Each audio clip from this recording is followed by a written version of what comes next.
Thank you for joining us on our journey here to preserve the history of mixed martial arts. When I wanted to take on this project, I needed help. I brought in one of my favorite matchmakers, Miguel Iturrate, and the MMA detective, Mike Davis. So to do this, we've been able to preserve history. Welcome and enjoy. All right, welcome back, everybody. Another fantastic episode, I'm sure. Lights Out Podcast. As you can see, as usual, Mike, Miguel, but once again, we're deep diving time. We're interviewing here. This is another one of my old school people.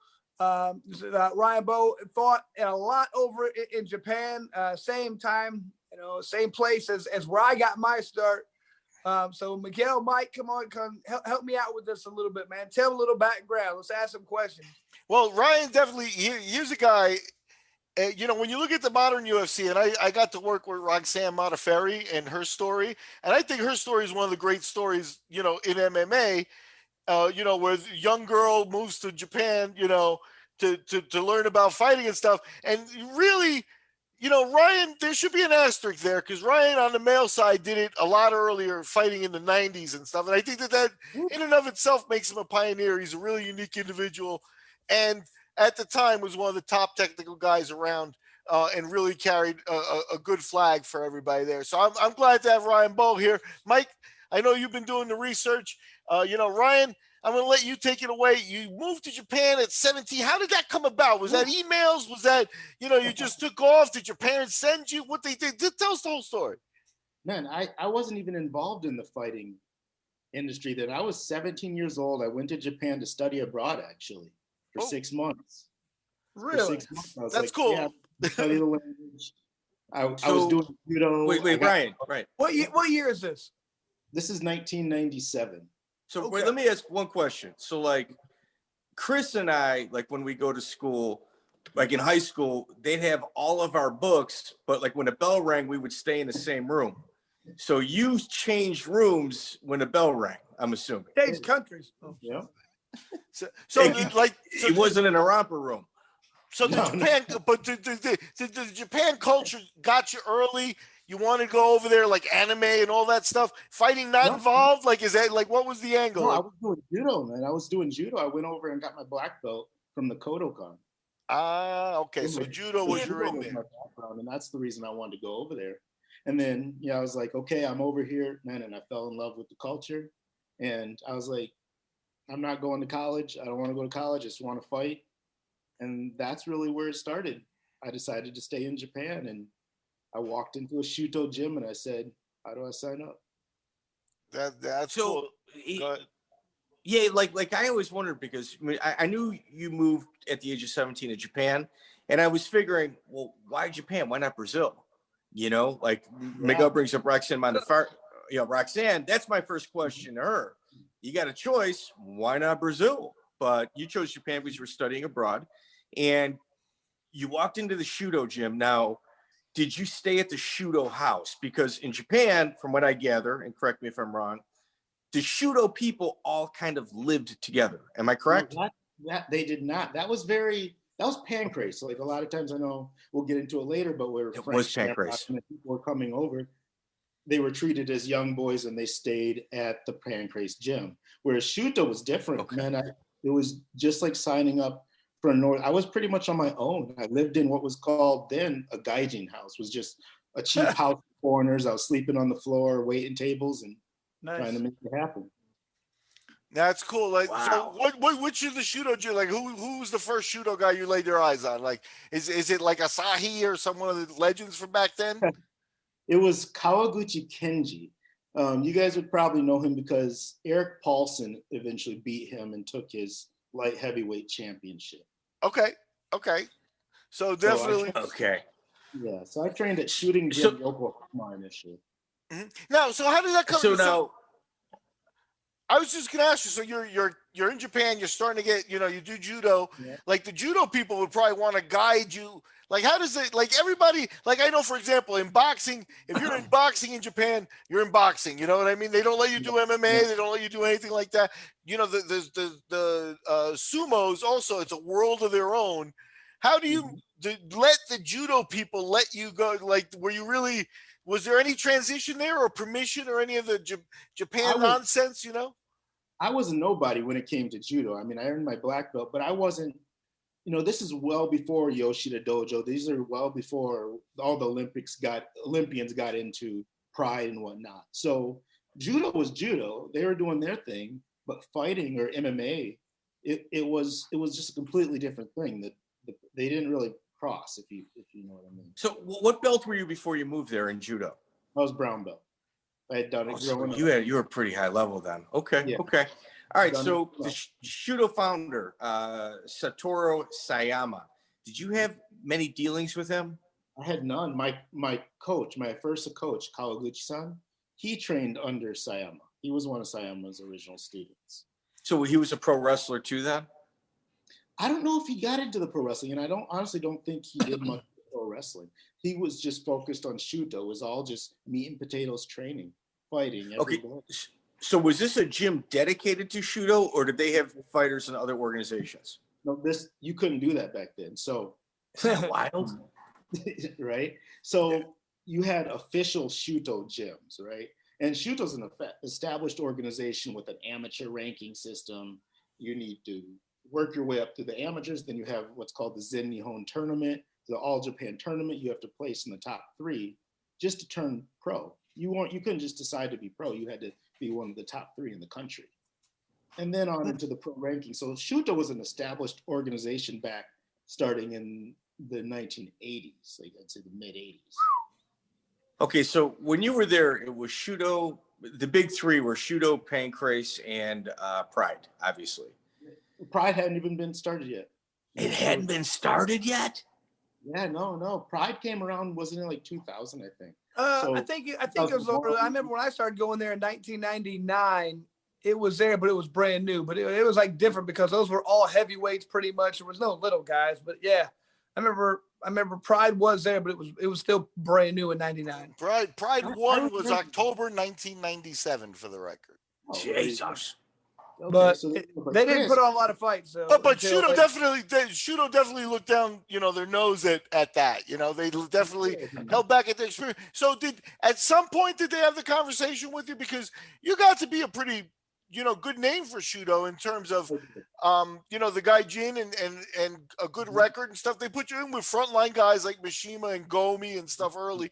Like, did they ever have that conversation with you? Like Pancrase, no. Like, especially after you trained. Like, where'd you train? Really? Go ahead. So, Chris, I was looking you up, and we got our start. We turned pro in the same month. I think looking at your stats, you turned pro in 99 in February. I also had my pro debut in the same month. And from the start, to answer your question, Miguel, man, from day one, you could not cross-train. There was Pancrase, there was Shuto. You couldn't go train at the Pancrase gym. You couldn't fight for their organization. And if you did, you weren't coming back to Shuto. It was just, it wasn't. I think even it was like such a forbidden no. I don't even know if the other organization would want you. I mean, crossing over was like taboo, man. You were dishonorable if you did that. Yeah, exactly. You couldn't do it. Yeah, wow. there definitely seems to have been a politics there that drove that they could never really fully explain. You know what I mean? But there was definitely how do you explain that? What do you dude, you got to understand their culture. It's just different. You know, for example, you know, if you work for a company, like your responsibilities to that company. I mean, you work as like a team and everything. It's like going to another country. It's like cheating on your wife or something. You know what I mean? It's like that's who you. In a way, that's the way I look at it. That's the way they look at it. Yeah, Ryan, you correct me if I'm wrong, but isn't there like a little bit of the angle where like Shudo was like real purists, like there really isn't any works in their background and stuff like that, and some early Pancrase stuff is questionable, and I think Shudo like literally like that could be the seed of the argument is Shudo being snooty about that, you know, and about the business kind of thing. Do you think? I do. I think there's a lot to that. But to take it a step further, like I was actually talking to Matt Hume more recently at a One Championship show, and he was explaining to me the Fujiwara Gumi back before Pancrase, before Shuto. You had Fujiwara Gumi, and a lot of these guys were training, and they spawned off, and that's where Funaki created Pancrase, and then you had Sayama who created SHOOTO. So they essentially came from the same place, but then they spawned off and created their own organization. Yeah, it's like they almost got like everyone had their own little investor. Yeah. And that investor, whatever little bundle of money they went, they're like, well, I don't want to team up with you. I'm just going to do it on my own. So essentially you had 3 pro wrestlers, you know, Hulk Hogan, Bret Michaels, and Razor Ramon. And they all just said, okay, well, we're all going to go do our own thing with a little twist to it. And, you know, it's so fascinating. Like, it's so fascinating for me as a fan, and to understand that most people here in the continental United States are so completely unaware of that fact, that it's something that we like to revisit here and talk about it. And whenever we can have somebody shed a little bit of light on it, you know, we go all in. So it was just essentially just a taboo topic. Well, I got another angle that I think Shudo also saw themselves as like the working class show, like the hard-working working class show, like the other shows, especially once Pride hit. It was like, yeah, that's, you know, pro wrestling, big time stuff. And like at the end of the day, Sayama was not Funaki. You know, Sayama, if I remember correctly, owned a coffee shop too. Like that was like his income was from a coffee shop. Oh, wow. And you know, that's Shudo's roots, and like real purists. Like I worked with Shudo, but it wasn't easy because you had to hit them on that at all times. Shudo were purists in the sense that they were pure sport, and they didn't want to be associated with anything else. Hence, you know, the amateur league, the professional league, and yeah, man, they were all business from the start. And even when Pride came on, which was more of a spectacle, Shudo took on the mindset that we're sport, that spectacle. When they're gone, we'll still be here, at least on some level, and they still are today. Yeah, that's interesting. And if you look at it, as big as Pride got and as little, you know, or as, you know, still regional as Shudo got, they did really protect their top guys, and not a lot of the top guys got to Pride. You know what I mean? So the draw was still there, like, you know. So let's talk about some of those early guys. I'm going to let Mike talk a little bit too, though, before I go off again. Mikey. Okay. So yeah, we'd like to try to do deep dives with people, and we'd like to kind of microscopically go over their career, and, you know, it's important to us, you know. I mean, it's all I can tell you. Like, we're big fight nerds, and that's kind of where this comes in, which is, you know, why you're joining us tonight. So you trained with Frank Shamrock. How does that relationship start? What year? Years. I signed with Frank in 90. That was 99, actually. Yeah. Okay, so you said you signed with him. What gym? AK. Okay, so let's back up a little bit. So sure, I had earned the right to go to the All Japan Shuto tournament. I took third and earned the right to turn pro. How many fights was that? That was an 8-man tournament. And okay, so it's an 8-man amateur tournament. So you went 3-1. I went 2-1. 2-1. Yep. Well, was there a 3-4 match? No, you're right. That would make sure. If you, I don't remember, honestly. Okay, it's okay. But you got they gave you the right, which is cool. And that was shortly after Enson had fought Frank Shamrock. And I was like, man, Enson, I'm thinking about going back to the US. I really want to turn pro. If you could choose anyone in the world, who would you train with? He said, man, I'd go to Frank Shamrock. And I shot him an email, and he invited me to come take that famous Lion's Den test. Oh man, the 500. All that Hindu squats and all that. Well, dude, that's such a pro wrestling move too. That Lion's Den, you know, test in order. Yeah. That's what they do in pro wrestling. So they okay. So now you guys, we got 2 people, 2 out of 4 of us on this show have completed that Lion's Den test. I ain't one of them. I got a question for you. If you're training with Shamrock, he was a Pancrase guy. How did, you know, wasn't that weird for the, I mean, that's kind of weird to me. I walked away from Shuto at that point. Oh. Back to America. They weren't ready for me to turn pro. My coach wasn't ready for me to turn pro. And I was young. I was like, man, I'm ready. I earned the right. I placed third. Come on, let me do it. Put me in, coach. And they're like, not yet. And he might have been right at that point in time. But I reached out to Frank, he invited me to come take the test.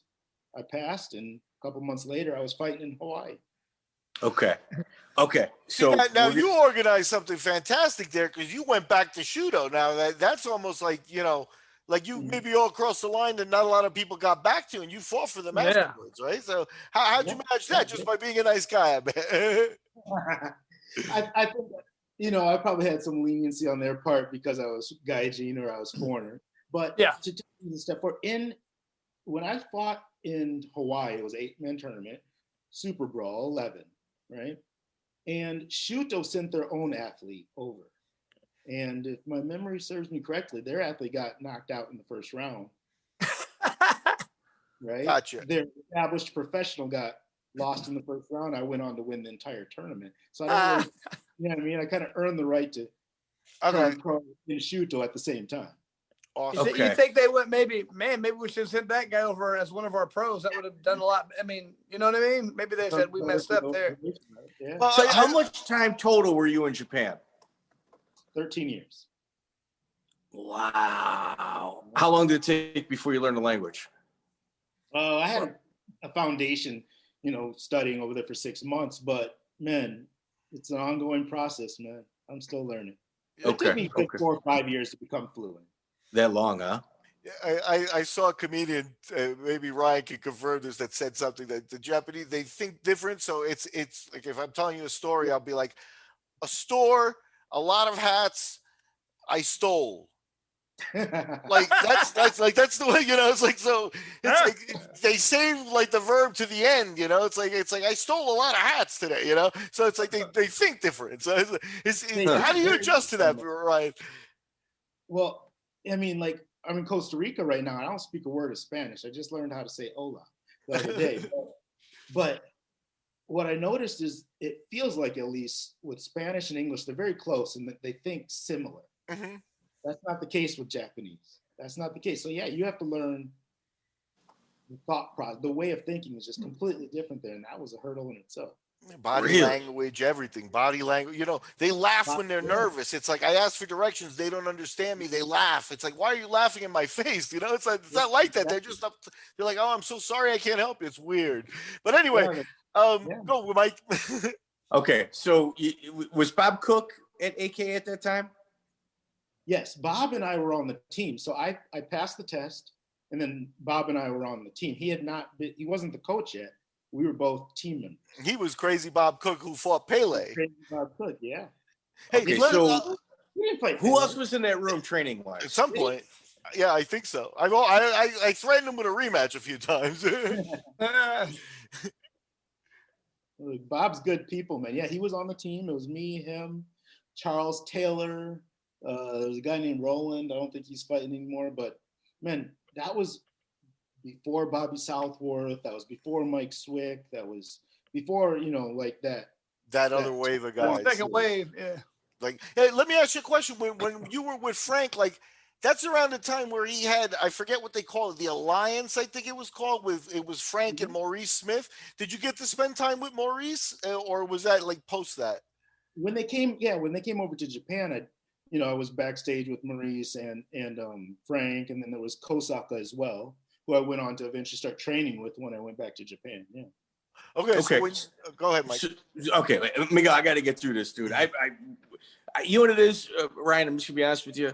I'm OCD. I've got a lot of problems, and if I don't get through these, like I'll hurt myself. Okay, Ryan, so we got to do this. Ryan, Mike was worried we weren't going to get an hour because he didn't know enough. So I told him, I said, don't worry about it. Watch. Yeah, we're gonna be good. Thank you, brother. All right, so we're going to talk about your gym stuff, and then we're gonna talk about like your fights right after.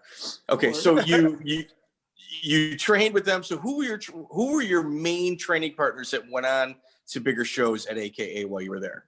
That went on to so I was at AK initially when it was still small, right? The big names weren't there yet. It wasn't until I went back after Frank was gone when the big names were there. Then it was like Cain Velasquez, Josh Thompson Josh was back in the 90s. He was there, Josh Thompson. But then it was like Koscheck, Fitch, There was, like I said, Swick. Bill Baroni was always there. Man, everybody was there, man, and it was a room of just beasts, and everybody. Gilbert Melendez used to come in and train. Jake Shields used to come and train, and we would all get in the ring and put in that work. How about the Diaz brothers? Did you get it? I know Cesar maybe kept them away, but yeah, I never met the Diaz brothers when I was there. Okay, I got you. All right, so then you from there you also opened up a gym in Tokyo. Woo. Yep, I did. So I signed with Frank, went back to Japan. I wasn't feeling living in America, so even for SuperBrawl, I was training out of Japan. And then I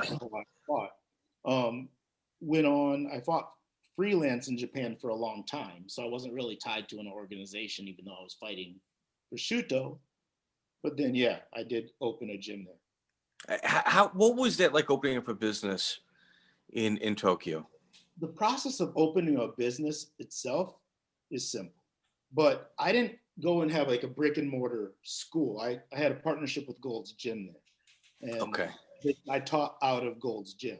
You know, opening a physical brick and mortar business, there was a lot of red tape that I just didn't really want to go through at that time. It's still something I might do at some point in the future, but at least back then, I mean, you have the hurdle of we don't rent to foreigners. So finding a place that was willing to allow you to open was an issue. Now, and what about students that we don't rent to foreigners type attitude carry over into getting students? No, not at all. Not at all. The students were all cool. Yeah, once you get in there, I think you get, your name and stuff helps you, but getting in there. I remember with Mars, when we did shows, I couldn't, I couldn't get a building until I had a Japanese face to put the building up for me. You know what I mean? Right. Just couldn't do it. Once you get that foot in the door, then everything starts to open. It's just getting to that point takes a lot of time. Okay. And like what about like living and coaching? Because you also coached in the United Arab Emirates. Yep. So like out of the three cultures, like obviously here in the United States, Tokyo, United Arab Emirates, you've got three very, very, very different places there. So how was your experience in UAE? Man, I love Dubai. I love the United Arab Emirates. I have nothing but good things to say, man. I was actually brought out there because a good friend of mine, former shoot box coach Sergio Cunha, had known one of the head coaches there at Team Nogueira Dubai. And he helped me get my foot in the door. But once they brought me over, man, I ran the MMA program for almost 3 years. And it was different. Is that you, Chris? Or is hey, Murphy, shut up. Calm that dog down, please. Somebody must have came to the door. Murphy's freaking out. I don't know. I'm about to shock him. Shock him or shock him? Hurt that dog. Hurt him. Whatever it takes. Jeez, Murphy's so like when you were in Japan, now to kind of rewind a little bit, were you like a Shooto affiliate gym, or who did you feed your guys to? Who did I fight? Or you mean my guys, right? So yes. My guys fought in Shooto, and then later on D. Okay. Yeah. So what was the switch for? Well, no, by then it had opened up a lot more, so you could kind of have guys in different promotions, and there wasn't so much of a commotion about it. This is years later, so I think with all the foreigners coming over and how as the sport grew, Japan opened up, and you could fighters were cross training. We were all just training together by that time. Okay, so the culture changed. I feel like at that point too, I feel like it almost became, in my opinion, more like a country thing. So you'd be like these Japanese fighters versus Brazilians versus the Americans. So I think that's when they kind of said, well, we got to stick together. You know what I mean? Because before, really, the sport, in my opinion, started over in Japan. People think about the UFC. They were already doing that stuff other places.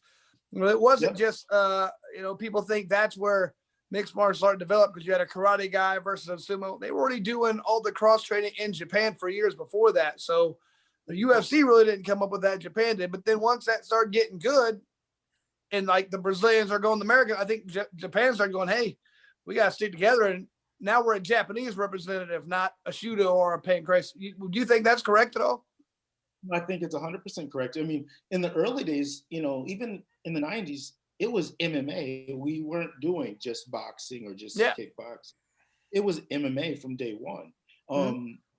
But it did get to that point where all the athletes in Japan came together. The one thing that I think Japan to this day lacks is coaching that can kind of go head to head with the United States. Like, you don't have gyms where you have a dedicated Muay Thai coach, a dedicated boxing coach, a dedicated jiu-jitsu coach.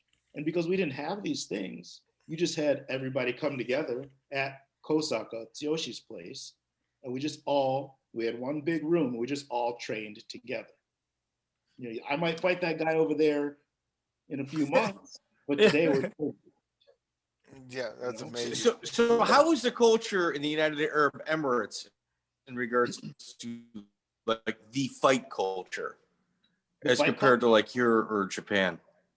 Man, Dubai felt like, when I was there, and this is like 2014-ish, it felt like the early days of MMA. You had strong fighters, right? But they weren't really cross-training with the mindset of MMA. They were like, okay, I'm going to do boxing. I'm going to put my gi on and do jiu-jitsu, but they weren't doing MMA. And I like to think, at least a little bit, that's kind of what I brought to the table, is kind of showing or, sharing with them how we did train in Japan, how we did train at AK, how we cross-trained, go do everything. You don't have to pick and choose. Yeah, put the gi on. Yeah, go fight kickboxing. Yeah, go to the boxing.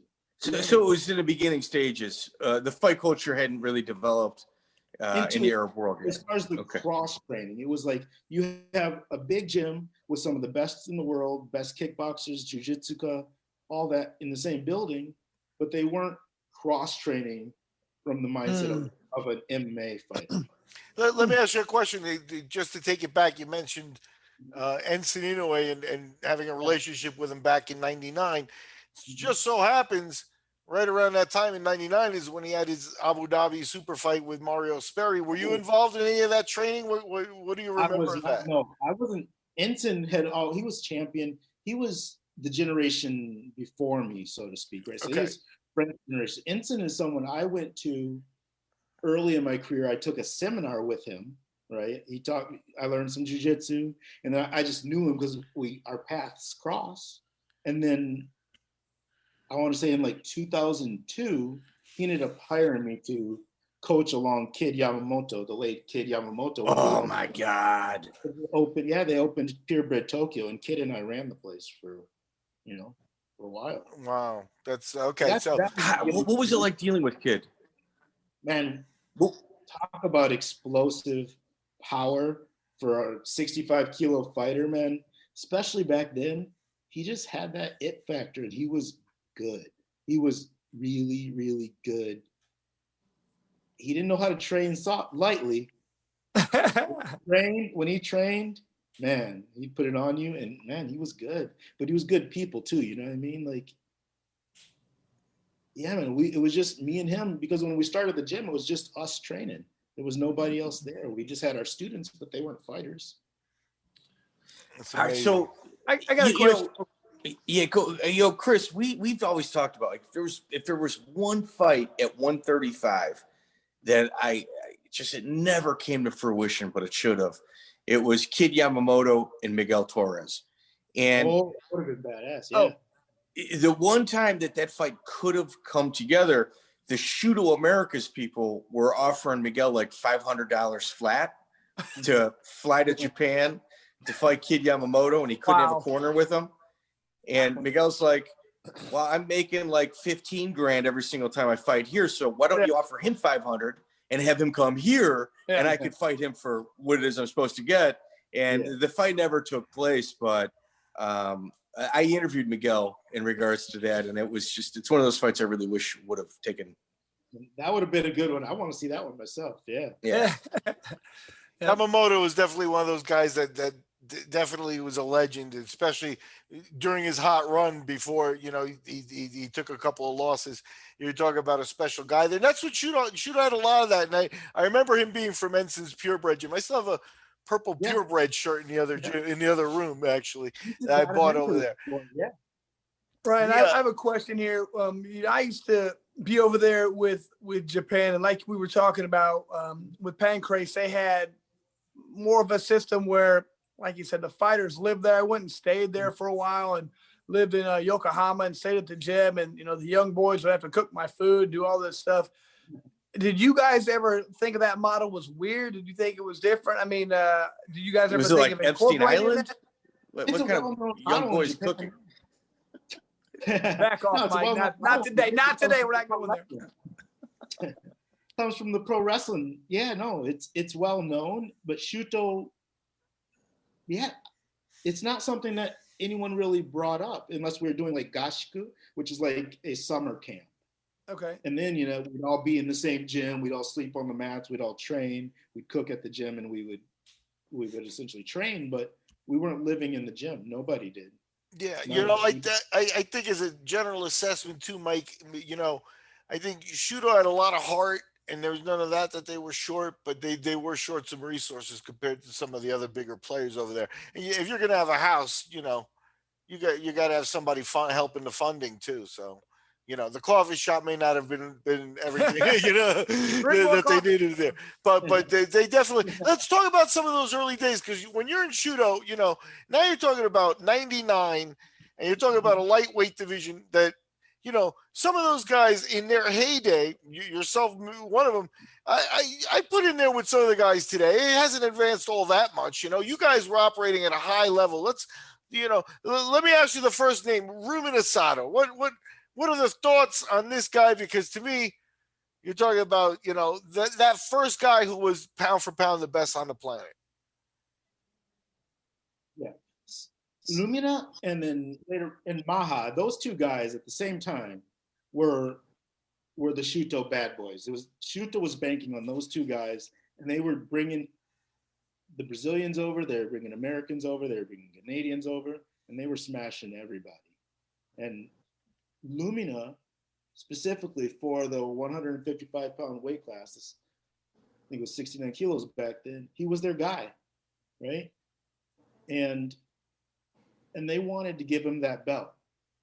And they were looking for a sacrificial lamb, so to speak. And that's where Uno Kaoru came in the picture. But the only thing is, Uno knocked him out. Yeah, but Ryan, I was at that fight. I got to see that live. I mean, did you cry, Miguel? I'll tell you, I might cry now. I might cry right now, but there were people crying in the audience when Rumina lost. I mean, literally, like groups of people like weeping. Yeah. It was definitely something to see. They forced Uno to take that fight again. Yeah, he did it again. Yeah. I remember that because, here's the controversy too, is Sato, for all the talent, I think Sato, like a real fair comparison with Sato is Ricardo Laborio, who has that magical technique that everybody talks about, and it's hard to, fight against. But then in competition, he really didn't excel in MMA and didn't like it. And we had one of his coaches tell us there was something about Uno that he was more like, when they went to Abu Dhabi, Rumina got sick and didn't compete the first year. And Uno came home. Yeah, he came home with money, and Hayato Sakurai came home with money, and Rumina sat it out.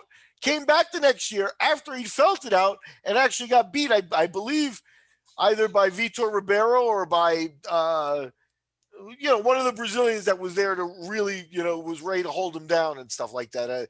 And a world championship level guy. But there was then that was the question with Rumina, was that extra mental edge. Maybe he was just kind of like a gifted athlete that lacked that. I don't know. What any thoughts? I think he was that athlete. He was gifted, but he would get tired. And we saw that in the Uno fight. He would get tired, but the sport wasn't, at least in Japan, it wasn't thought of as a we didn't train like professional athletes. It wasn't until I trained with Frank Shamrock that I was taught to do that. You know, cardiovascular conditioning, strength training. We weren't doing any of that. And I'm assuming, you know, coming from that same official Shooto background, Rumina was the same. Because he got tired out there and we started to see that. You know, but he was a natural athlete. He'd go out there, explode on you, and he'd submit you in like under a minute. But if you carried him into the deeper rounds, that's where, you know, he was more human. Wow. That's interesting. Yeah, Miguel loves that guy. Like, he does. And, you know, and I remember Enson's fights in Shooto. Like, I remember the old Shooto. They actually also tried like a more circular ring, or even a 6-sided ring. And they also, like in Brazil, they had like a net at the bottom in the early 80s. In the early, you know, I remember seeing Enson fight Rene Ruse, I think. I remember seeing Carl Franks fought, when they were bringing in heavyweights, Carl Franks fought the judoka from Holland that was in the UFC that elbowed Remco Pardo. So they had the early Shooto stuff, man. I love it. I'm still a nerd. All right, so we brought back your first tournament was in SuperBrawl. It was an 8-man tournament. How does that get lined up for you?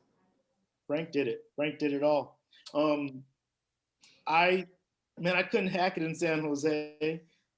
I wasn't feeling living in America. I went back to Japan, where I knew where to train. I knew how to provide for myself or whatever. And Frank called and he said, "All right, you're booked. It's an 8-man tournament in this event in Hawaii. In a few months, we're going. Let's do it." And that was that, man. And yeah, that was all Frank. Oh, wow. And your first 2 fights, I think you got through them in under 2 minutes, or 2.5 minutes total combined. I did. So it's kind of like you had a bye. Experience was crazy. Well, the whole experience was crazy. Just if we back up a little bit, yeah. I get to the airport in Japan to fly out to Hawaii. They're like, the main engine on the plane is broken. We're not going to be able to fly out. They put us up in a hotel. We have to fly out. I didn't get there till 5 a.m. the morning of the event. Oh my gosh. As a young 19-year-old. Yeah. That might be better, actually. I don't know, man. I don't think there's a good way for that to happen, but it's funny. That tournament, though, for the day, you know, you fought the hook and shoot veteran Matt Hamilton in that tournament. Matt, a little smaller than you probably, but Matt was a technique guy. And Cheyenne Patakin, who, and I looked him up again because I remember I was like, man, that guy was a boxer, because a lot of those SuperBrawl guys were boxers and stuff, and his nickname is "Oh, he can punch." I was like, so interesting stuff from the early days. And then you came back to SuperBrawl and beat Brendan Kamaka. Brendan, again, was one of those local guys who run his record up and stuff like that, was starting to get an internet reputation, and he ran into Ryan Bowe, huh? So you had a good time at SuperBrawl. I did. Still undefeated in Hawaii. Okay. That's a good way to be, man. Yeah, absolutely. Keep that as long as possible. Yeah. And let me ask you a question, because I know TJ, and I know TJ from back in the old days. There are a few promoters that you could say, hey, you know, they were legit. TJ was a legit promoter, but he wasn't scared to. Did he throw the Hawaii experience at you? Was it like you get there 5 a.m. and, you know, there's a lot of things to do and a lot of fun and this, that, and the other stuff? Or were you overwhelmed? What can you tell us about the party or whatever? Man, I was overwhelmed. I was just like, what? And then, but Frank took care of me. Once the event was over, that's when I kind of loosened up and we started hanging out. I remember I got to meet like Randy Moss was in the for the event, and yeah, man, it was awesome, man. And TJ was great from start to finish, man. He was nothing but just, hey, he treated us well, especially back then, man. Yeah, that's cool. All right, so let's talk about your first loss. It was against Takanori Gomi.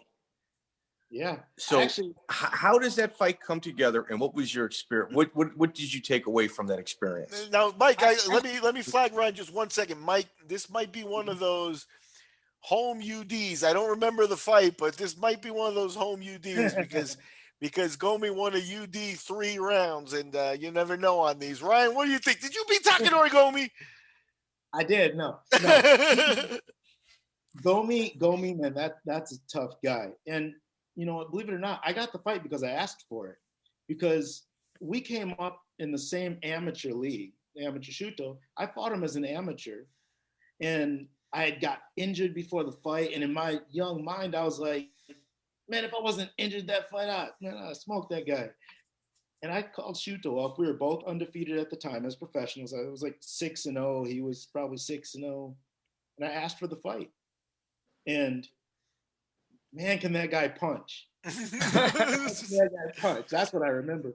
I still see floaters because he hit me in the head today. That's Jesus. You know what's weird? Like, I don't know if he just kind of peaked in Japan, but he never really carried over into the UFC. It really surprised me. You know what? And I think it was a timing thing, because Gomi was the best for a long, long time, right? And by the time he got to the UFC, I mean, he was borderline, should have been considering retirement. And I think he's one of those athletes that fought for a little bit too long, honestly. Well, Yeah. and to be honest with you, I think a lot of the guys over in Japan, I mean, they didn't have an easy fight. You look at these, they fought when nobody else had tough guys. Everybody was tough in Japan, and they fought there all the time. They fought nothing but murderers, and they beat each other up, especially in Pancrase. You look at those guys' records, a lot of them aren't good because they beat each other up all the time, you know? And so by the time these other organizations came around, they went there, they were way past their prime. Like you're saying, you know, you might be the tail end. If you fight for 10 years tough, go fight later a new guy up and comer. It's not going to be that good. And I think that's what a lot of those guys from Japan happened to them. 100%. There weren't like tune-up fights. There weren't build this guy. No, every fight you're going to freaking war, and you're gonna be in for a tough fight. Everything. So once you get in 10, 20 fights into your career, and now you're getting the call to the big leagues or to the UFC, man, like Gomi, for example, he was up there, man, in fight age. Yeah, and you know, Chris, to further your point, and obviously Ryan, yours as well, in order to be a golden era of fighting, people have to fight each other. So, like, when you look at, like, George Foreman, Muhammad Ali, you know, Ken Norton, those guys, all three fought each other in every single combination within 3 years of each other. So now, like, you know, you look at, like, the heavyweights of boxing today, Anthony Joshua and Deontay Wilder is probably never going to happen. You know, it's not the golden era until people fight each other.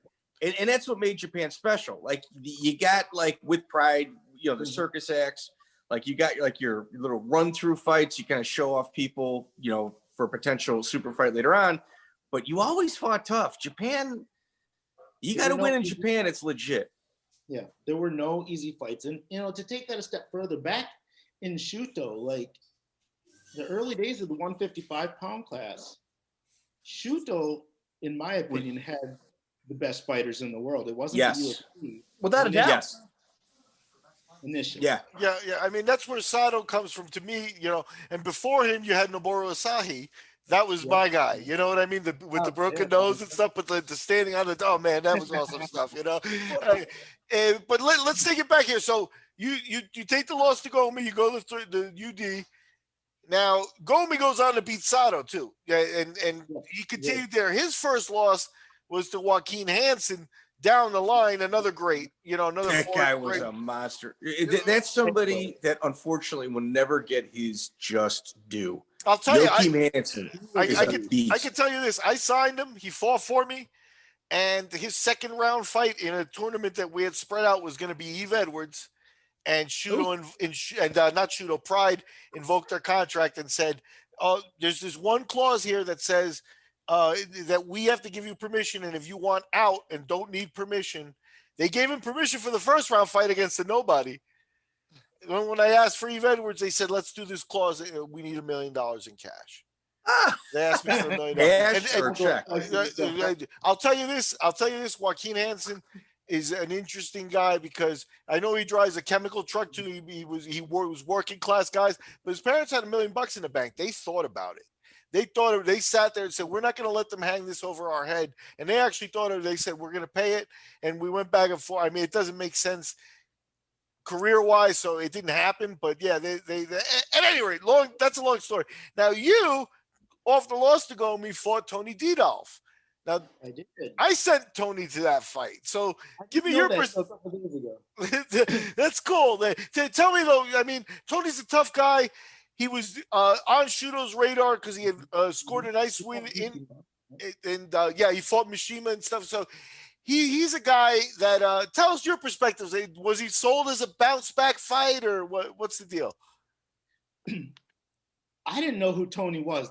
I know they had been trying to find me someone to fight. They said they were going to bring someone over from America, and it ended up being Tony.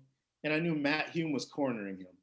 You know, that's so he's tough. He's tough. I'll tell you. You know what happened is Tony trained with Dave Strasser originally, another pretty quality guy.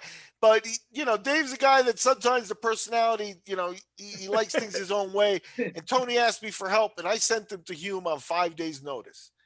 And Hume, and this is one of the reasons I respect Hume so much, is like, you think of too many frontline trainers who would take that on 5 days notice, even if he doesn't need the trip to Japan, you know what I mean? It's like some rookie might do it for the trip, but he didn't need to do that. But all he said was, who's the opponent? How tall is he? Lefty, righty? All right, let's go send him, So yeah, you got him on 5 days notice, but it was definitely Tony doing what you did, being a pioneer, doing things just to get the fight done, Tony was a good guy, man, because he came over and I could tell he'd never, been to Japan. He didn't know what he was doing. He didn't know where to cut weight, where to eat after weigh-ins. So after weigh-ins, I took him out to eat. We talked.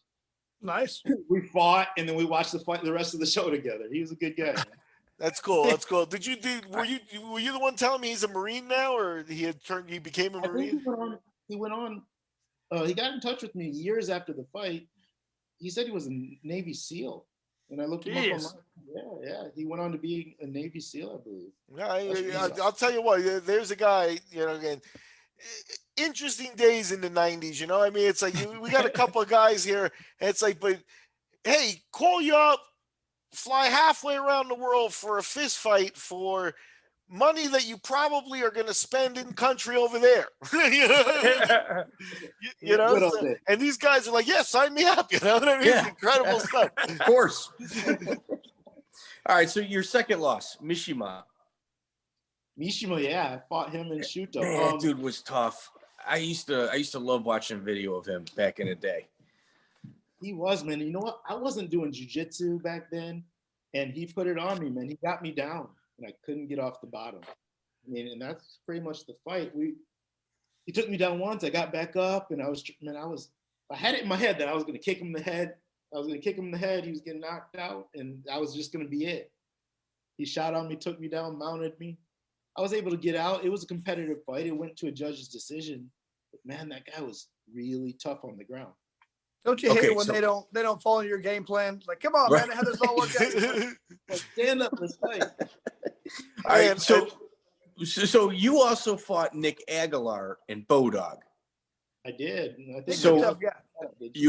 A real tough guy, and he underperformed in some of his bigger fights. So a lot of people don't like the Jorge Masvidal fight. Like I don't think Nick gets the respect he deserves. Pardon me? Did he fight Masvidal? Yeah, he quit against Masvidal. He stepped into the ring against Masvidal, but he definitely didn't fight him. Yeah, I mean, it's that bad. It's literally, and Nick Aguilar is a monster. Like, he is an absolute monster. Like, when I saw that win on your record, I thought, man, that's a good one. That's a good one to have. Like his fight against Yves Edwards. I thought he beat Yves the first round. Yeah. Let me ask you, Ryan. So that Nick Aguilar fight was in Costa Rica. It was in Bodog. Not too far from where you are right now, right? On vacation. So, but talk about that, because to me, I think that's one of those weekends and those shows that the Bodog thing didn't really, it doesn't get remembered properly, but I think it was a historic weekend, and the UFC only until many years later was able to do, 36 fights in 3 days. They have done it, but it took them a long time. And pulling off 36 fights in 3 days. What day did you fight? Do you remember? I think it was day 2. Day 2 to me is the weirdest day because you got Yeah. fighters on post-fight, fighters cutting weight for the next day, and then fighters getting ready to fight that same day. It's like you're like in Twilight Zone. But and you were down there 2 weeks, so like there was the whole like talk about that experience. Yeah, tell us about the experience. Yeah, make me go shut up. Tell us about the experience. Man, Bodog was awesome, man. It was the original Fight Island. You know what I mean? I agree. Yeah. The original Fight Island. And I was coming out from Japan. I came out with the Japanese team with all the Japanese fighters fighting, and we were there for 2 weeks. That was a weird experience because we were supposed to stay at weight, but they were giving us all-you-can-eat passes, buffets. And I remember, I was way overweight. 12 pounds over. But yeah, I ended up cutting like 16, 17 pounds in 36 hours. Yeah, and yikes. That was a lot. That was a lot, 15 years ago. And sucked it off, made weight. But the experience itself was great. And when I tied up with Aguilar, I was like, God damn, this guy is strong. Like, I mean, he was strong, and he took me down. And man, he put a beating on me for that first round. I'd almost caught him in a choke, but I got my read on him, and second round came about, and I was able to get that guillotine. Okay, so how was Miguel to deal with back then? Miguel, he treated me good. Miguel, were you partners with Shu Hirata, my manager? Shu, I put it this way. Yeah, me and him were partners, but he had his businesses like management and stuff like that. I would say more he was a Bodog employee. Like I brought him on because we didn't have a lot of fight people. Like, there's so many production people and stuff like that. And we needed to fight people. So I had him there to help me. And he definitely was an asset helping with so many foreign fighters because you were part of a big team from Japan, and I remember, there was a Japanese judge and stuff like that. We wouldn't have been able to pull all that off without Shu as the contact. Was he, did you say he's your manager at that point? He was my manager at that point. So to answer your question, like my dealings with Miguel or a lot of times it was through Shu. Yeah. And that made it easy. Now let me ask you, I'll ask you one of the controversial Bodo questions. You could actually shed some light on this. When I paid you, did you give Shu a percentage of your money? I did. Okay, that's very interesting. I don't know if Shu's within what he should have been doing in that case. What I mean? Because he had a salary to do that. So I don't know, but I don't. Yeah, there are certain members of the team who are going to hold that against him. I didn't get. I have a feeling. I have a feeling that Shu's got a couple issues with money in regards to floating around him. But one might involve me. But I'm not gonna sit here, throw salt. No, it was always good to me. I like the guy. I like Shu, but he did well by me. I mean, like, because being in Japan and fighting in Costa Rica or fighting, wherever, it wasn't as easy as just sending money on PayPal. So I had to rely on Shu for a lot, and he always came through. Yeah, he's a good guy. 100% good guy. I like Shu a lot. Sometimes you get your irons in too many fires and things get fucked up, So, so did you get drunk with Miguel in Costa Rica? What was that? Was Miguel drinking at the show in Costa Rica? I don't know if he was drinking or not, but I'm not one to tell. So no, Ryan. Put it this way: Ryan definitely falls on the professional side there. You know what I mean? So it's like I didn't see him at the bar much. Where did you I'll tell you this though. Aguilar to me was a poster boy type of guy. You know what I mean? And the win over him, you try to do the right thing, but you're in competition and stuff like that. Then you got Rodrigo Dam next, and that was in Vancouver. And that was another, one of those big Bodog shows with a lot of fights and a lot of weekends. And it was on an Indian reservation, and there probably weren't a lot of steroid tests going on. And it still had that Wild West aspect. What can you tell us about that one? Did Vancouver get to you, or was Dam just better that day? No, man, I mean, hey, you step in the ring, and whatever's happened outside the ring is what it is, right? And you go in there, you do your job, and chips fall where they fall. It didn't fall on my side, man, and he was the better fighter that night. And I could make excuses, but I got hit with a clean shot, and I got dropped. You know what I mean? By Dam. And I was visibly hurt. I tried to continue, but the referee stopped the fight. And I watched the fight. And I don't think it got aired, and I'm thankful for that. But I did find a video, and it was a good stoppage. So you know what I mean? I'm 40 now. I'm 41 now. I mean, hey, it is what it is. It happens. The life experience. Yeah. Yeah. Now let me ask you, when something like that happened, how do you look at Rodrigo Dam when he made UFC? Like, are you rooting for him? Like, how's that breakdown with you? You know, after the first Bodog fight, after I fought Aguilar, the next day I was sparring with Rodrigo, just hanging out, nothing else to do. On the beach, in the gym there. in the Bodog little training area, yeah, we were just sparring, man. That's a cool guy.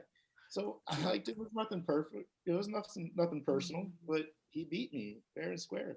It is what it is. Yeah. I mean, it's a fight game, you know? Now, that's one of those times where, like, around that time, too, commissions in the States are starting to be, you know, pervasive and things like that. And you definitely had the resume, the presentation, the story for UFC.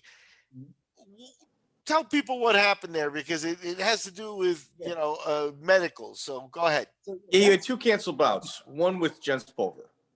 I'm assuming you're going to address that. Yep. And another one with Javi, right? So right. So yeah, with Jens Pulver, like Miguel said, start with what took place. Long story short, I signed with the UFC, and everything was good. Training camp was almost finished. I was ready to fight, but I had to send over my my CT scan. I sent over a CT scan, and what I could never say while I was fighting was I got a cyst in the back of my head that's the size of a baseball. Jesus. That big, sitting right there. And they're like, holy shit, no way you're fighting. This is the sport just got legalized back in the US. They're like, we don't care what you say, you're not fighting. I was like, I'll fly out to, you know, this is the New Jersey Athletic Commission that ultimately said no. And then they put it in the hands of Nevada, because Nevada was kind of running things. Everybody at least respected their opinion. And man, I remember I called Nevada Athletic Commission numerous times. I was like, let me fly out there, test me, whatever, let me fight. And they were like, nope, you got a cyst in your head. We don't know what's going to happen with that. If you die in the ring, sport's done. Nope, sorry, bye. Don't call us no more. that's straight up. Don't even call it. They're like, stop calling. So you never actually got to fight in the States then? No, Bodog was that opportunity in Hawaii, but in the States, right? So that's what happened though. But like, so when the UFC, you know, canceled that fight and brought in Caol instead, I moved on and I went over to fight in King of the Cage, and that's where Javier Vasquez came in the picture. We were going to fight for their title. They're like, UFC doesn't want you. Okay, booked solid. And I don't know if I'm allowed to say this because it's he said, she said at this point in time. Yeah, it's just okay. But King of the Cage, this was in King of the Cage, and they received, it was their worry that if they were to allow me to fight at that point in time, they didn't know if they were going to be issued a license to do shows in Nevada. And they said, you know what? Okay. Right.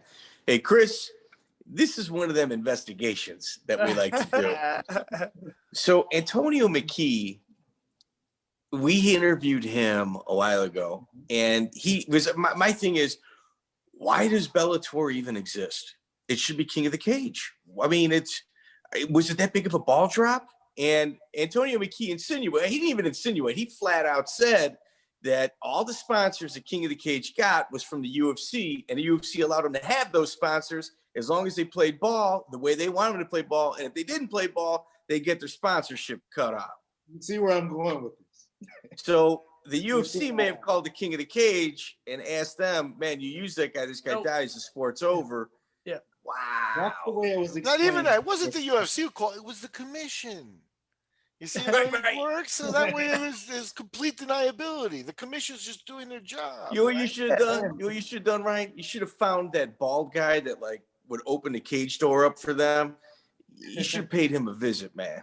That's that's the interview we need to get Chris next. The bald king of the cage door guy. Man, back then, like they said, hey, we're gonna put our lawyers on this, but our hands are tied. We can't do the fight. And that's called take a hike. That's what that is. Yeah, it's just well, unfortunately, Ryan gets used like, a little bit because, obviously at some point there are other medical opinions that say, benign and he's okay. And he functions so many fights that it, at some point you're into the medical opinion world, right? But it was also a good chance, at the point they put Ryan in the meat grinder. But what it really does on the underside is it tears up reputation for a lot of groups in Japan where it looks like they're not pulling off medical exams, et cetera, et cetera. So it was a bad situation for a little guy to be in, kind of thing. You know what I mean? Yeah. Now you fought for Mars. Like, talk about that. It was a one-time shot, but Mars is interesting to me because Mars is Japanese, but you may know this. They're really like third, fourth generation removed Korean, and that comes with its own aspects and interesting deal. Talk about Mars. Mars came about through, I was fighting through Deep at the time. And then, man, I was recovering from broke ribs. I had broke my ribs. I was in Thailand training of all places because I couldn't grapple. So I was just kickboxing. And Sykes, I'm the promoter of Deep, hooked it up, set me up to fight a guy named Brennan Kamakai. I don't think it wasn't a big name. And that's the first I heard from Mars, but I was treated well. They did it at a pretty decent sized arena. I want to say it was in Yokohama, Japan. And they had a good production, Mars. Yeah, they did. The production value was really good. And I got the win in the first round. Yeah, I got to bring Eddie Alvarez over there, and he got to actually headline a couple Mars events before they went south. So I got to hang out with the owners and stuff like that and things like that. So yeah, they were one of those small groups that you kind of rooted for, and made good fights was the bottom line to me. And with all the politics of being the Koreans there and stuff like that, it makes it interesting because they were always going to stay a little smaller, Mm-hmm. So at that point, you were already associated with Deep, and you ended your career on a run with Deep. Talk a little bit about that. Yeah. Okay. So I was fighting for SHOOTO, and then I moved over to Deep. And the reason I did that is because Deep was kind of the feeder to Pride at that time, and that was the ultimate goal. It's like, look, I'm getting older. If I'm going to make a real living doing this, I need to get to Pride. UFC is not an option. So I moved over to Deep. And they treated me good. I will say I never got that call to Pride, and it's unfortunate. But Deep as an organization, yeah, man, they were on the ball. They were good. I still, to this point though, like I had my last fight at, I want to say 29 years of age. And to this day, I still want to go back to Japan. I want to have that official final fight and do it the Japanese way. Nice. And the retirement ceremony, I want to go through that, bawl my eyes out and I have a question for you. Fighting over in Japan, did you ever feel like if you fought the Japanese guy, there was a little bit of home cooking in their favor, or not really? I mean, it exists on some level, right? It's not always blatant, right? But they're in the sense that they're promoting the local talent, right? Sure. So that factors into how they book fights sometimes. Not that you don't get what you deserve, because you do ultimately if you work hard enough. But in their vision of who they want to see the champion and who they want to, put behind the promotion and grow or whatnot, then yeah, it's going to factor in. I mean, that's any organization. Sure. In the UFC today, yeah. They have in a mind of who they want to be their champion or who they feel they can do the most for their company, and obviously they're going to go with the local talent. So yeah, it exists 100%. That now, were you a big ticket seller in Japan? I did all right. Yeah, I mean, like half of my pay was tickets, and I was able to sell out every time. Nice. Yeah. Cool. That's pretty cool. All right, Miguel. Let me just. Okay, so like we're fight nerds. So while you were over there, while you were over there was a lot going on, like in regards to like there was a level of celebrity for the fighter that they had achieved in Japan that maybe Tito Ortiz had it, but not like it was Japan. Like it was just, there was levels to this game. Like you're talking about a B-level movie star as an A-lister. There's huge difference. And Japan was definitely that A-list place. Yeah. What was it like working with Enson Inoue, and what was his reputation like? What do you perceive his reputation as, like dealing with him?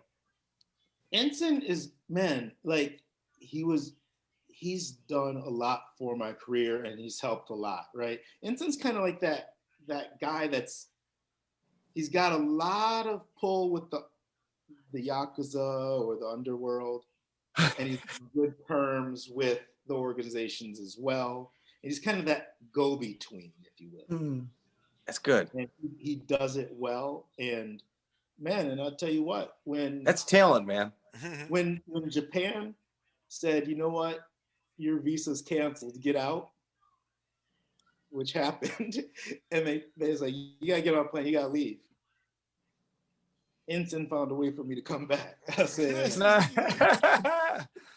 nice. That's good. That's was good. it an expensive way? It wasn't necessarily expensive, but I was freaking out. I was like, Enson, what am I gonna do? I gotta leave in 2 weeks. He reached into his pocket, handed me his keys to his apartment in Thailand. He said, go hang out. We'll figure it out. And he brought me back. Nice. Sweet. I need friends like this. You guys don't do anything like that for me, Miguel. I got a trailer, Chris. You gotta move it every couple of days too. Yeah. So what about like Sakuraba? Sakurai, I've never trained with Sakuraba. I mean, you know what? Because he fought for Takara Dojo, Nobuhiko Takara, pro wrestler, right? And story has it, like I said, I don't know Sakuraba at all, but the money he was making for Pride, he didn't see too much of it, is what they say. And he's broke. Everyone says he's broke. He'll do a personal appearance like for $1,000 and a plane ticket. Like, so he had Chris, we could get Sakuraba at one of our events. I'm in. Come on. But he had a falling out with Takara, and I remember, for a short while there, he was working out at Gold's Gym, and it was just him and a couple of his young boys. Wow. I'm like, dude, you're Sakuraba. Like, why are you doing all of your training in this little ring here? But that's at that point in time, it's like he really, at least from the outside looking in my perspective, he had the wrong people behind him or something, because from when he's on that platform, how does that happen to him? Man, for a period, I think that dude was the best fighter in the world for a certain period, man. I mean, just fighting anybody, guys outweighed him by 60 pounds, and he was just still, he was unbelievably good. Yeah, man, he was the Gracie hunter, right? He was beating everybody. Yeah. That Vitor Belfort win was so decisive that that's the one that stands out in my book. Let me ask you, Ryan, we're going to start wrapping up, and I know like you've done some interesting and eclectic things, like published a book and stuff. So I'm going to let you close out with some of that. But let me ask you, you got to have that one good Roppongi story or something, that somebody went crazy over there, or something that you can slip us here, because we're nerds, but we're also a little bit, story collectors. Just like everybody, you drink a little bit too much, don't remember what in, and stumble home. Yeah, we all got the Roppongi stories. So, yeah. Have you, so did you ever get paid after the fight and spend all your fight money that same night? No, I won't do that, man. I had rent to pay. Couldn't be that. See, that's the difference with some guys. No, I couldn't do that. But no, I was working I was a bouncer in Japan when I wasn't fighting, before I was coaching and whatnot. So, if I wasn't hanging out in Roppongi, I was in the clubs working anyway, you know what I mean? Gas Panic? You working at Gas Panic? See, I didn't work there, but I've been to Gas Panic. Now, if we're gonna get into stories though, now, and you lived in Japan, so maybe here's the thing is Roppongi is for the gaijins. Oh, yes. Did you ever do Golden District, the Golden Bars, the like 600 bars in like 5 square meters? It's right next to the red light district. It's a very, very interesting walking tour. It's called the Golden. Like I was walking around alone one day looking for it, and I had to ask a guy, and I was asking for Golden District, which is what Shu called it. And he didn't understand me. And I went very small bars, and he went, and he pointed me, and there's like literally 600 bars from the World War II era in like 4 square blocks. Wow. Like Roppongi, like you said, was the foreign district. That's where all the foreigners went. Whereas, the more local people we clubbed in like Shibuya. Yeah. Would be more of the local club scene. Yeah, Shibuya with the building with the 109 restaurants and stuff like that. No. I'm talking about the guys that go to the red light district, wind up there. The other type of guys. Where Miguel would hang out. Right, not us. Miguel. Unfortunately. So I remember we were there walking around once, and I remember we're just walking. It was during the day. I was with some of the fighters, and we go to this place. One of the guys was, he lived there. And the guy's like, come in, get massage. We're like, we're good. And he's like, come on, get massage, And he's like, these girls all Japanese, no Chinese. Like it was an insult to be Chinese. It was funny because afterwards we walked away and the guy goes, I looked at those girls, they're all Chinese. It was just funny, like he was trying. I couldn't have told the difference, but it was like a bad thing if they were Chinese. And I'm thinking, why? It was just funny, man. They was this in Yokohama? Yeah, it was in Yokohama. Yokohama, especially by that Pancrase gym, there's a well-known red light district in that area. And that's probably where they brought you. Yeah, I don't know. We were just walking around and checking things out. It was funny there.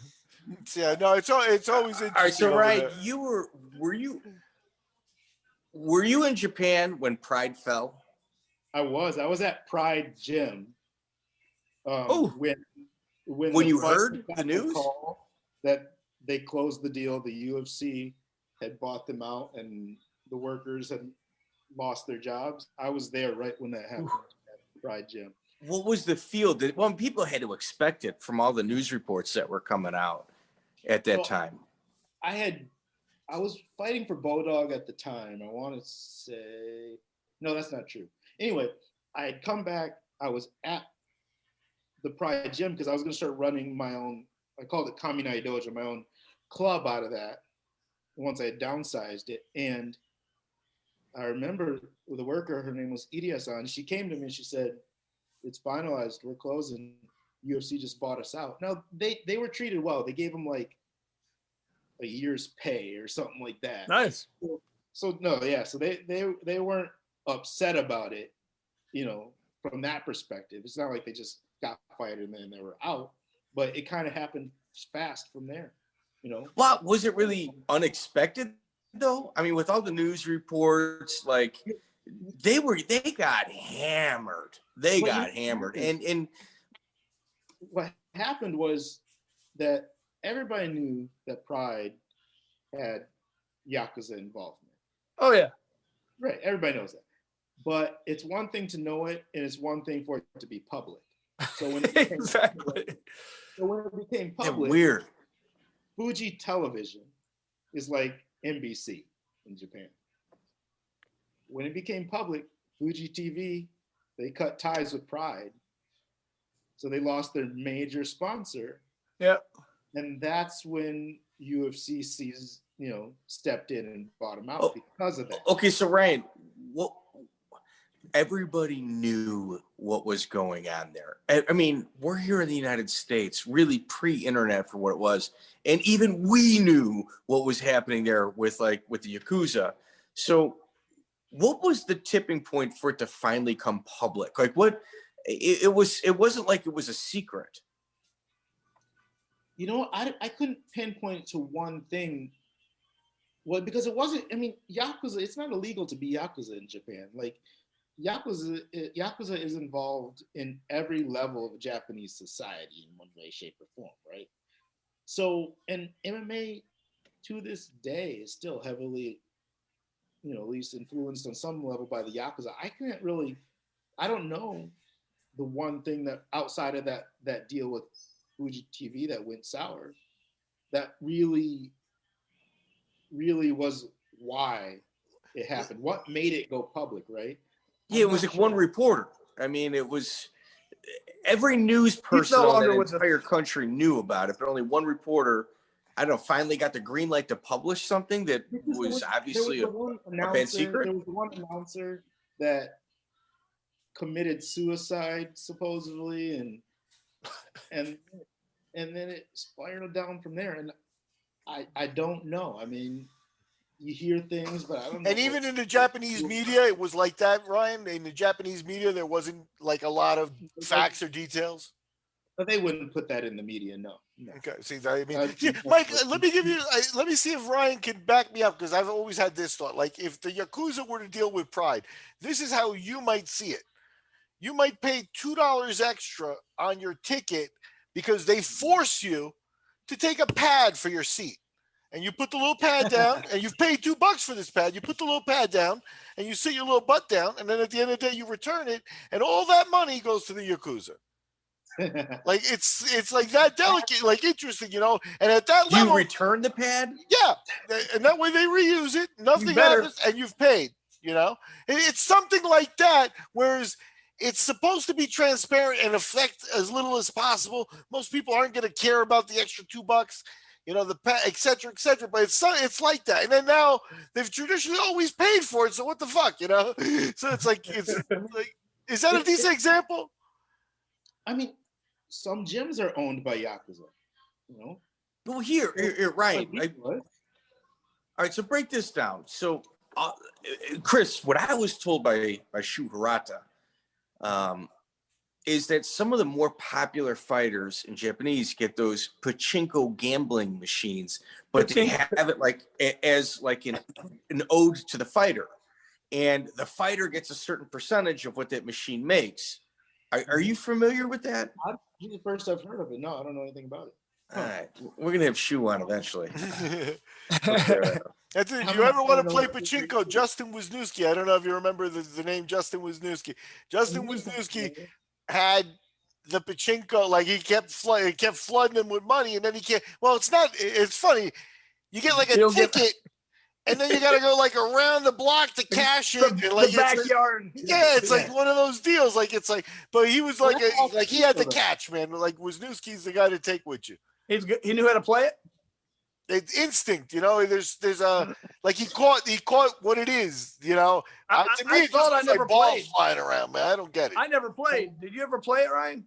No, I've never played pachinko. Like, I've seen. But yeah, you can't just gamble right there. But once you get your pachinko, you have to walk around the corner and you have to go cash it elsewhere. Yeah, that's how they. There's ways around it. That's how they get around it. It's the same, right, Mike. This will help you, Mike, too, because I know Mike is a big fan of pixelated porn. You buy your porn in Japan pixelated, and also you go around the block to a machine that removes the pixelation. It's that simple. That's so weird. That's so they're following the law. They're following the law. You could buy beer in a machine, vending machine. Yeah. You could rent a bed at the train station. All things I've done. So Ryan, so I have no doubt. So, like, for instance, that whole thing goes down with the Yakuza. It was almost like a cancel culture. I mean, it was like cancel. But meanwhile, Sakakibara never left the sport and is still a very influential human being in the Japanese MMA scene. Yep. Yeah, that's absolutely.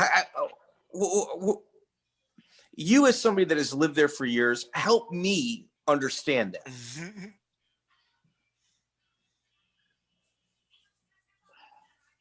I don't have the answer for that, though. I mean, like, it's not illegal to be Yakuza. Okay. Oh, okay, but we're going to cancel a place that sold 80,000 tickets. Monster, the biggest event in the entire world. I mean, well, they created a new event, though, right? So he's got. It's like, is that kind of like what you're talking about, going around the corner? Like you say, Mike. In my opinion, if you look at it like this, it's not illegal, but sponsors might not like it. Sponsors might say, we're going to lose money if we're affiliated with this kind of questionable. So even though it's not illegal, a sponsor's not going to go, well, we're involved with them because then they might lose credibility. So that's where that makes sense to me. Right. So, go ahead, Ryan. So no, just like Chris said, like they're going to lose.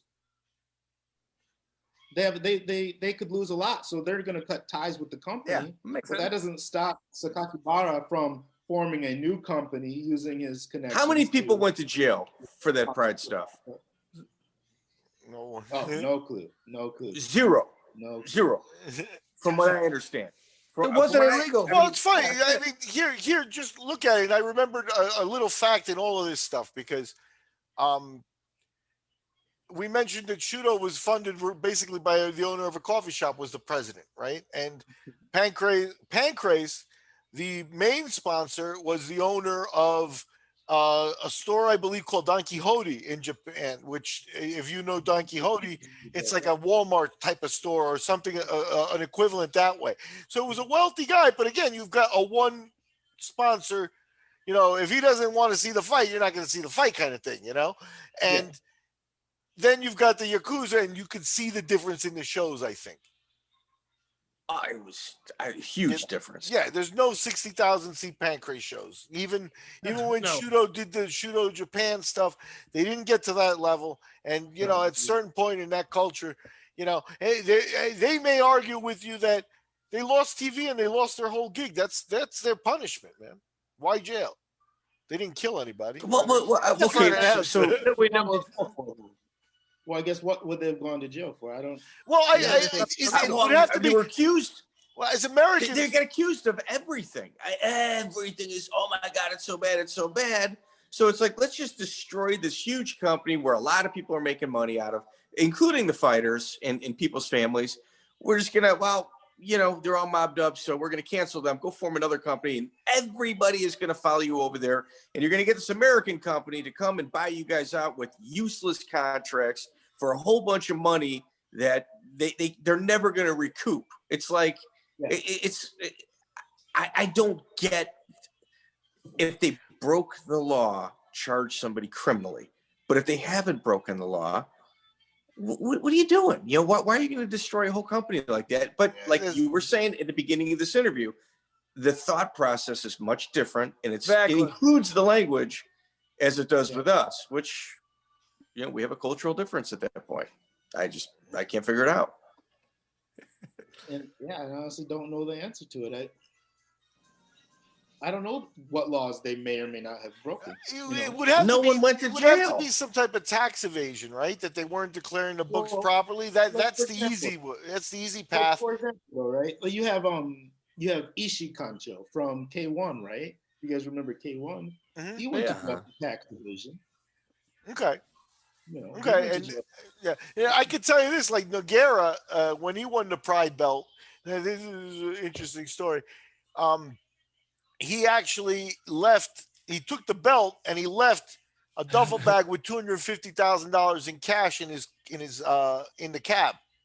I heard that story. And he actually called his own cell phone. The cab driver picked it up, and because he did the schmoozing and he maybe knew who he was and stuff, the cab driver took him his bag and gave it back to him. Didn't walk out with the 250. But I mean, you know, you really can't. I mean, you know, it's like you got to declare. I doubt he declared. We're talking 20 years ago, so you can look it up. But, you know, it's like I don't think he declared that. You know, he wasn't in customs counting money. That was a duffel bag I got in the country. You know what I mean?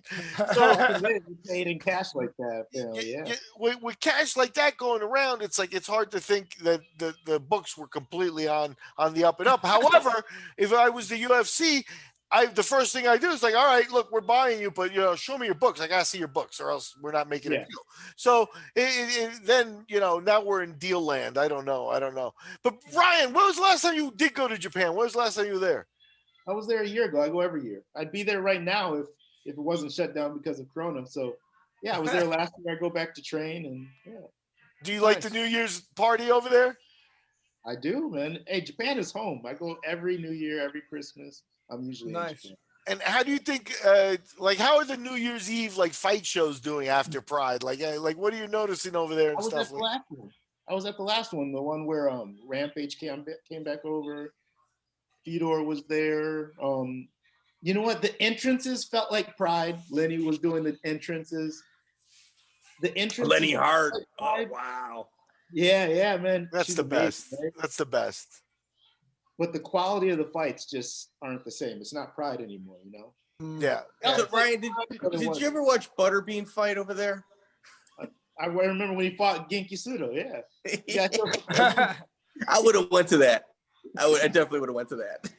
Yeah, that was awesome. I was like, what are you doing fighting this guy? He's 5 weight class. Hey, what's Genki's reputation over there like?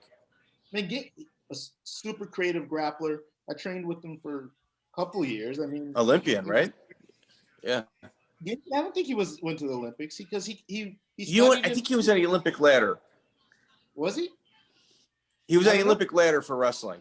Yeah. Oh, I didn't know that. No, because as far as I know, he did spend some time in America. He was doing jiu-jitsu or whatnot. He was back in Japan, and at one point he had asked me to join his team, and I had declined it for whatever reason at that time. We were training together though, and man, he's just super creative grappling. Talk about one of those people that when the lights are on you, they show up. He shows up. Oh yeah. You know, like he was gonna fight. Who was it? I want to say, was it before he fought Royler Gracie and knocked him out? He was in the gym and we were sparring. And he had some injury. He couldn't spar. He was just in so much pain. I was like, "You fight in 2 weeks. How are you gonna fight?" He showed up. Wow. What about high-end Gracie? Is there any stories that you're privy to while he fought over there? High-end? I mean, that guy was off the reservation. So Crazy Bob trained, what was his name? Ishikawa, a pro wrestler, who got knocked out horribly bad by High-end. And they were gonna do a rematch. And he went out to train with Crazy Bob. Bob came over to corner him, and I was training with him. Hey, and the pro wrestler pulled off the win and beat High-end. Yeah. So, what was he like? You said you trained with him. What was he like in the gym? No, he trained with the opponent. I trained with the opponent. Okay. Bob, right? I've never trained with High-end. It wasn't until I moved to Dubai that I had any connection to Brazil or. How did that come about? I was going to ask you that because it's like Nogueira team. That's pretty, revered territory for Brazilians. You know what I mean? Yeah. And you come from a totally Japan. Was that the attraction, the differences? You know who it was? It was Sergio Cunha, former ShooTock, Vandoy Silva, Andrew Sousa, their former coach. He kind of played middleman for me. I trained under him. I trained under Cunha because Cunha lived in Japan for a few years, and he was coaching Yoshida Dojo. Yoshida Hidehiko, the Olympic gold medalist, and he was working at that gym. So Cunha vouched for me, and that kind of opened the door to training with the Nogueiras and. And you went to United Arab Emirates coaching his team, correct? Yeah, I coached. I was in charge of the MMA program. That's what I thought. Yeah, that's awesome. To that point, like earlier this summer, you have Munir Lazez, who made his UFC debut, knocked out Rashad, guy from Africa. I forgot. Anyway, Munir Lazez in July made his pro debut, and Munir was a co-worker and one of the athletes that I coached at Team Nogueira Dubai. He's still contracted to the UFC right now. So I think we're going to start seeing a lot more out of Dubai. That's good. That's good. Yeah, it's they say that 5-6 years ago, there's 200 black belts from Brazil coaching in Dubai. I don't know if is that really true? It's true. It's true. Even at Team Nogueira, you'll have 20 black belts on the mat every day. It's part of their core curriculum for school over there, jiu-jitsu. Yeah, they do. It's taught in the school system. You go to the post office, you see jiu-jitsu playing on the news. Jiu-jitsu is part of the culture there.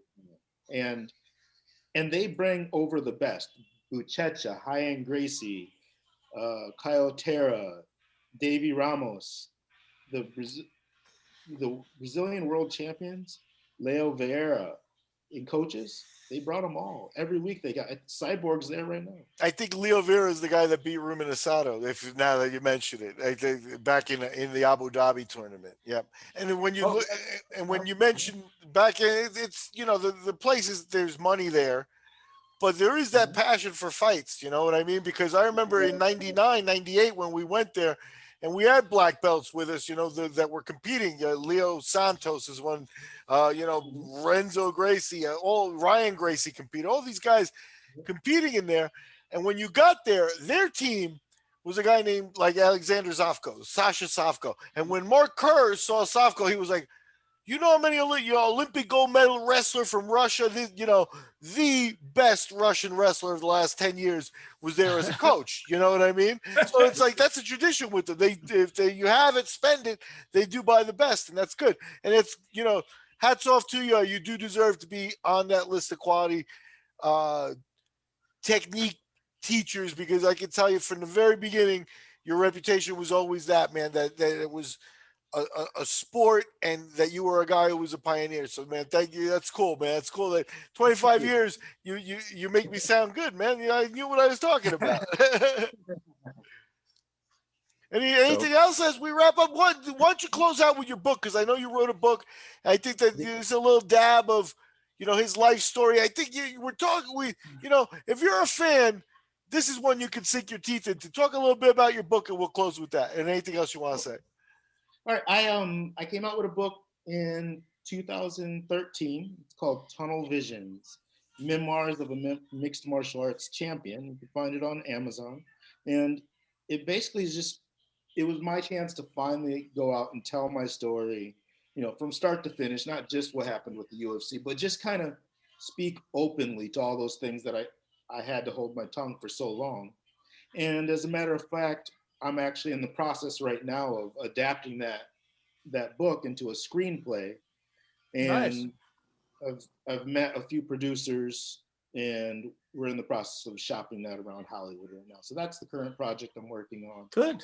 Well, if I may interject, I read the reviews on Amazon, and all verified purchases, and two of the people said, "I know nothing about the fight game, but this book is very well written." So, I mean, it's, I knew you were coming on, and I obviously we've never met before, but I read something like that and made me proud of you. I'm like, this is a guy that stepped out of his comfort on multiple his life, wrote a book, and made it meaningful enough to where it means more than to people than us, just hardcore fans, which, made me proud, dude. It made me proud, fellow MMA guy, I appreciate that, man. That means a lot, because, I wanted to make it accessible to everybody, not just MMA fans, right? And I hope I was successful in that. And I'll plug this last thing too is, if you wouldn't mind, go ahead and like the Facebook page of the movie. It's fightingblindthemovie.com. That'll bring you to the Facebook page. But, anything to help spread awareness and just kind of push the project forward. Check it out. Cool. That's cool. Definitely worth watching. Well, like I said, we had the Roxanne Modafferi story that's, captured a lot of imaginations, and there's similarities. But again, once you get into it being on the male side and really at the initiation of the sport, you're talking about something unique there, something definitely worth it. Ryan, thank you so much for the catching up, man. I great talking to you again. Chris, I'm sorry I've been cutting you off all day. No, it's fine. It's fine. Ryan, I just want to thank you, Ryan, for being here and, just being a pioneer. Just amazing story you have there. It's so cool that I don't think a lot of people can fully understand or appreciate it unless they were actually there in the early days. I was, and what you did is even kind of neater to me. So thank you for what you did, and congratulations. Keep doing the what you're doing, man. I'm loving hearing about it. Yeah, great spokesman, man. And I'll tell you this, Bo is the kind of guy you can leave your kid with too, man. Just a good fucking guy, man. Thank you for everything. Hey, thanks, guys, for having me, man. It's been fun. Yep. Okay. Go have fun in Costa Rica, man. When I shut down here, we're going to be cut off. So anything we need to catch up on, we can do it by email. But for right now, we're going to sign off here at the Lights Out Podcast. This has been our deep dive with MMA pioneer Ryan Bowe. Thanks, guys. Check out the full interview on iTunes, Spotify, and all major podcast platforms.